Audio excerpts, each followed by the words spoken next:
Going on, everyone? It is Thursday. This piano is so out of tune.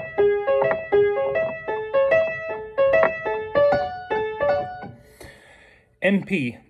I got myself some MP contracts today. It's had a huge run up. Today it pulled back a substantial amount. I think people are just taking profits. No major news. However, the reason I was looking at MP is because they have rare earth magnets.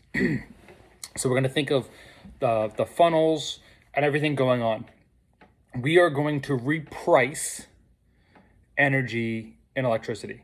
What that means, think of 1900s, okay? The Industrial Revolution, we had cheap medicine, we increased, mortality for infants.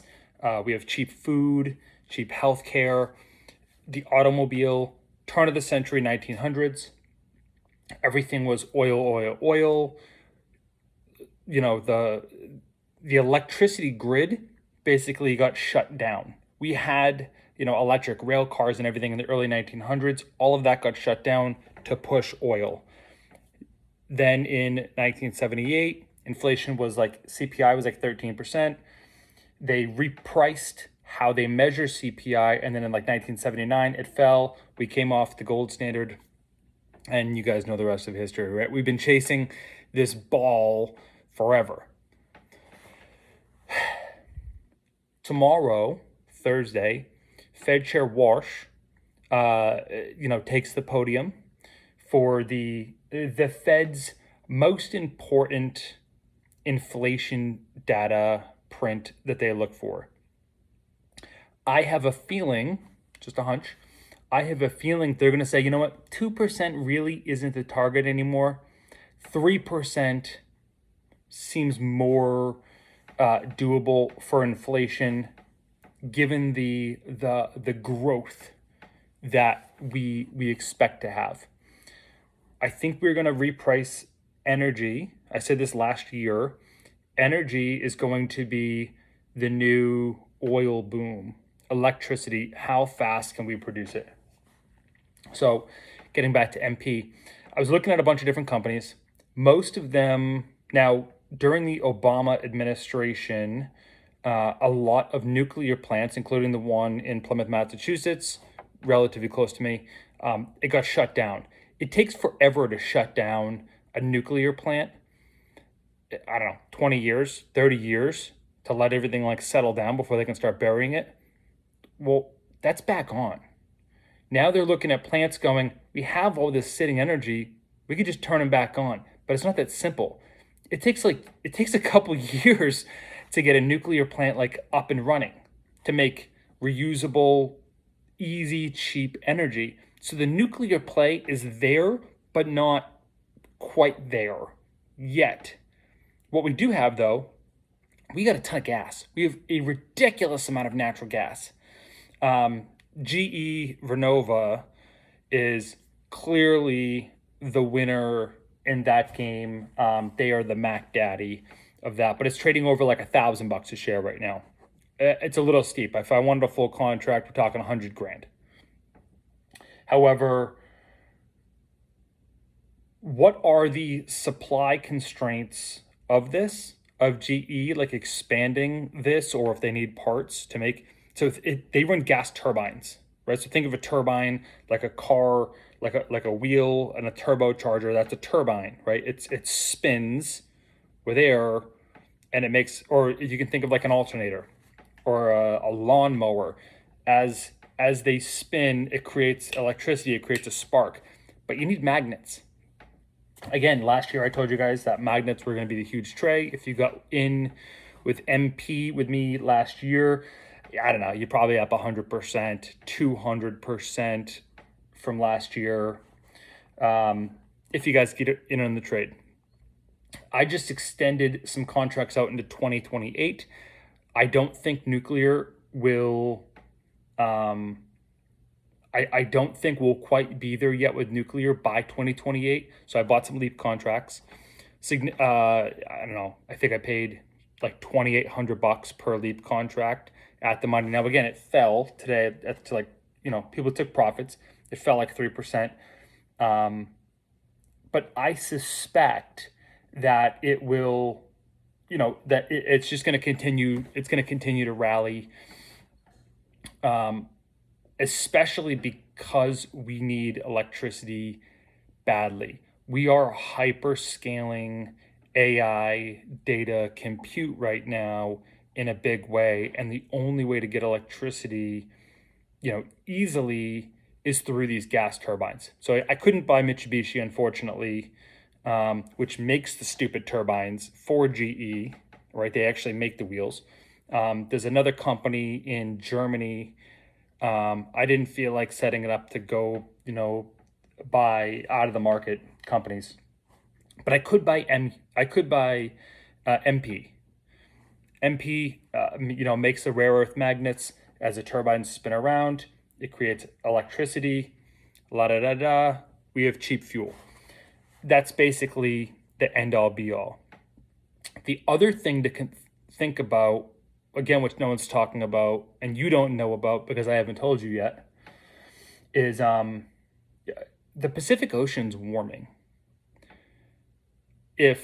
Now there's probably only one hedge fund that trades like this, and that's Citadel. Citadel specifically hires people that are in the weather mapping space to work their hedge fund.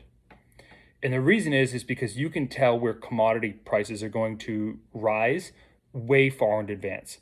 Pacific Ocean it's getting increasingly hot, which means we're going to have a disgustingly hot summer.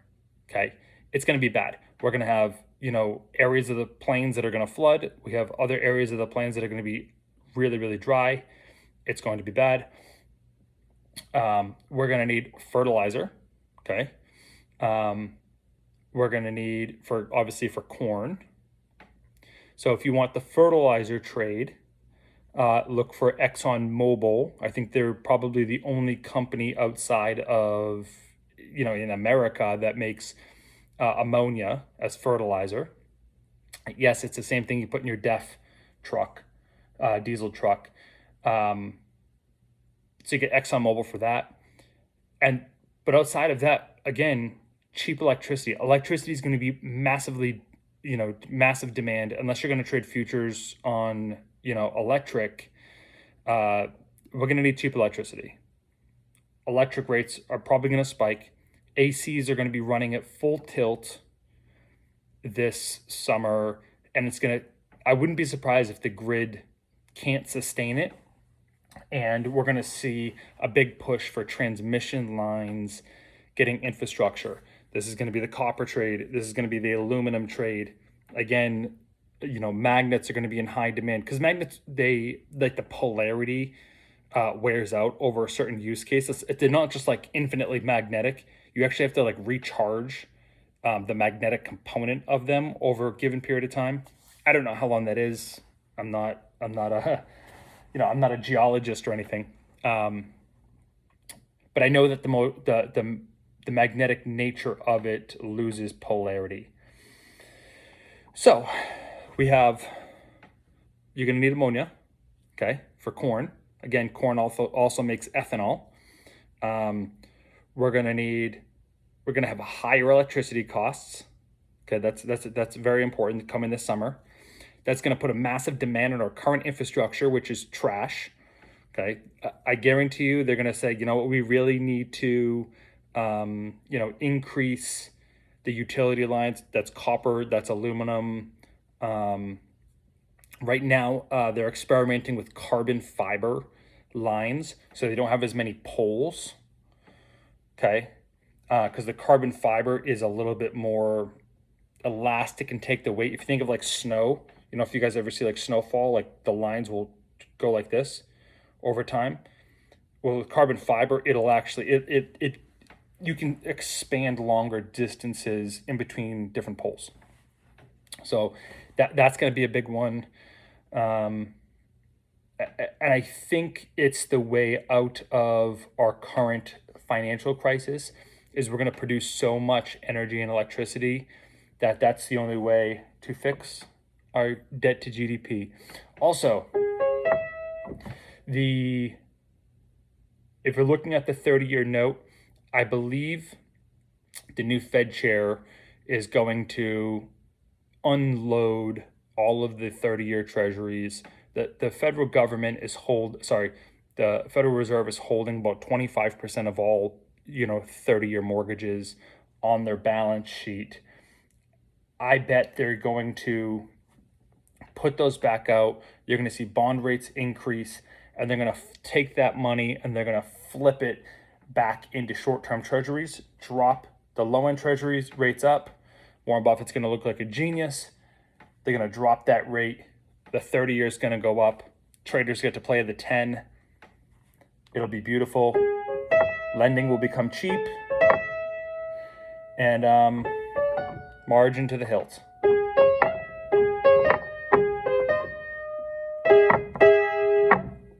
You guys have a great day.